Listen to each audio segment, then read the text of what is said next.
ऐसा कोई कथाकार नहीं होगा जो मनासा नहीं आना चाहता होगा, क्योंकि यह मंदिरों का नगर है जहाँ कथाकार कथा करना पसंद करते हैं, कथा कहना पसंद करते हैं।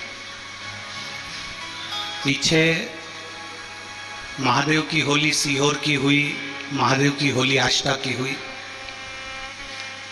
आष्टा की महादेव की होली 29 तारीख को हुई, जिसमें गुलाल की जगह कोई नारियल फेंका गया, जिसके कारणवश ब्रेन में थोड़ा सा दिक्कत आ गया है। तो जो गुम्मा, जैसे कि चोट लगती है तो गुम्मा ऊपर उठता है, तो अंदर की ओर चोट लगने के कारण अंदर सूजन हो गई है ब्रेन में। तो डॉक्टरों के हिसाब से माइंड पर ज़्यादा जोर नहीं दे सकते और लगातार दवाइयों पर भी थोड़ा सा रहना पड़ेगा। तो जब तक डॉक्टर परमिशन नहीं देते तब तक कथा हम कर नहीं सकते। आप हमारी जीजी हो और आप हमारे जीजा हो, एक भाई के दर्द को आप लोग जानते हो। तो मुझे उम्मीद है कि आप सब यहाँ पहुँचे, आप लोगों को कष्ट हुआ और केवल हमारे बच्चन को निभाना था, इसलिए हॉस्पिटल से छुट्टी कराकर मैं आज आप लोगों के बीच में आया हूँ।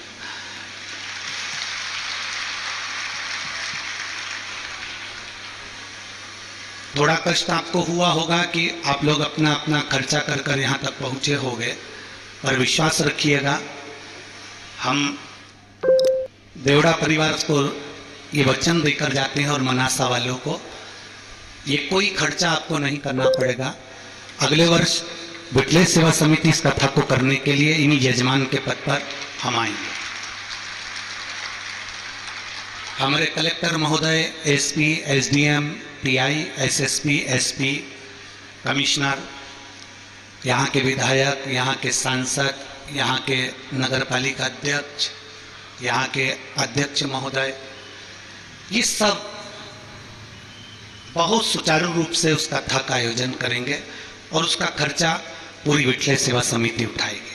आपको उसकी चिंता नहीं करना है। बस थोड़ा शरीर में कष्ट होने के कारण बस हम हमारे मस्तिष्क पर जोर नहीं दे सकते और ज़्यादा बोल नहीं सकते, इसलिए आप लोगों से क्षमा मांगने के लिए हम यहाँ आए। और जितने भी श्रोता भाई बहन आस्था चैनल पर लाइव देख रहे हैं, सोशल मीडिया पर सुन रहे हैं, उनसे भी हम क्षमा चाहते हैं।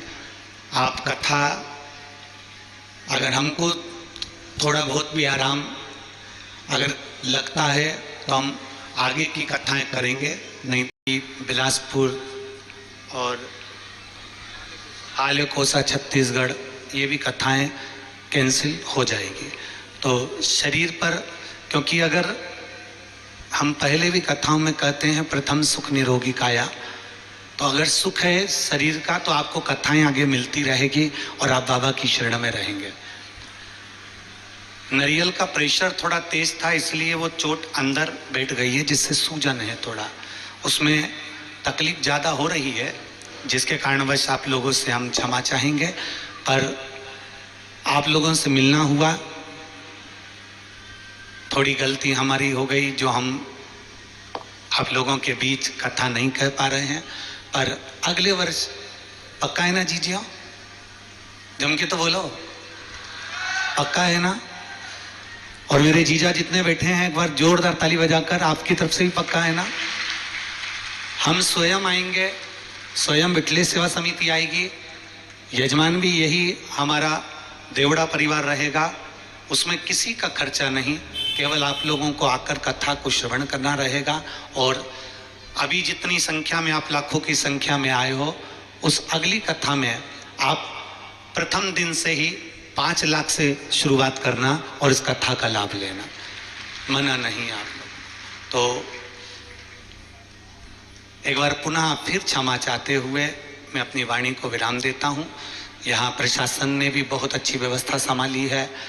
देवड़ा परिवार ने, पहले तो कथा कैंसिल हो गई थी, फिर वापस देवड़ा परिवार ने प्रयास किया। यहाँ के विधायक महोदय, यहाँ के सांसद महोदय, यहाँ के अध्यक्ष महोदय, यहाँ के समाज के अध्यक्ष महोदय, सभी ने बहुत मेहनत करी, सेवा करी।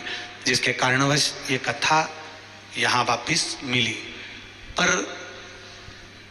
कथा में बाबा देवाधिदेव महादेव को जब कराना होगा, आज भी हमारे देवड़ा परिवार की माता जी की आंख में आंसू थे। हमने कहा माँ तो चिंता मत कर, तेरा बेटा तुझे वचन देकर जाता है, 1 साल में वापिस आऊँगा कथा करने के लिए, और दिल से करेंगे। तो मैं क्षमा चाहते हुए इस कथा को यहीं पर विराम देता हूँ और प्रयास करूँगा आप सब मुझे क्षमा करेंगे। श्री शिवाय नमस्तुभ्यम। आपका ये भाई फिर मिलेगा वापिस पुनः। जब तक स्वास्थ्य ठीक नहीं होता आगे की जो भी कथाएं रहेंगी वो कैंसिल होती जाएंगी। जो आस्था चैनल पर सुन रहे हैं वो ध्यान रखें इस चीज़ का। श्री शिवाय नमस्तुभ्यम। आज से जो लाइव कथा थी वो ना आते हुए डी लाइव कुबेरेश्वर धाम की जो रुद्राक्ष उत्सव की कथा है वो आपको डी लाइव 7 दिन श्रवण करने को मिल जाएगी। हर हर। एक बार देवड़ा परिवार के लिए जोरदार ताली बजाएं, जिन्होंने इतनी मेहनत, इतना व्यवस्था सुचारू रूप से करी है। देवड़ा परिवार के प्रेम के कारणवश ही ये लोग तो आए थे हॉस्पिटल मिलने के लिए और अस्पताल पहुंचे थे। हॉस्पिटल में तब मैंने इनको कहा था कि मैं अस्पताल से डायरेक्ट आपके मनासा आऊँगा और भक्तों से एक बार मिलकर जरूर जाऊँगा। हर हर महादेव।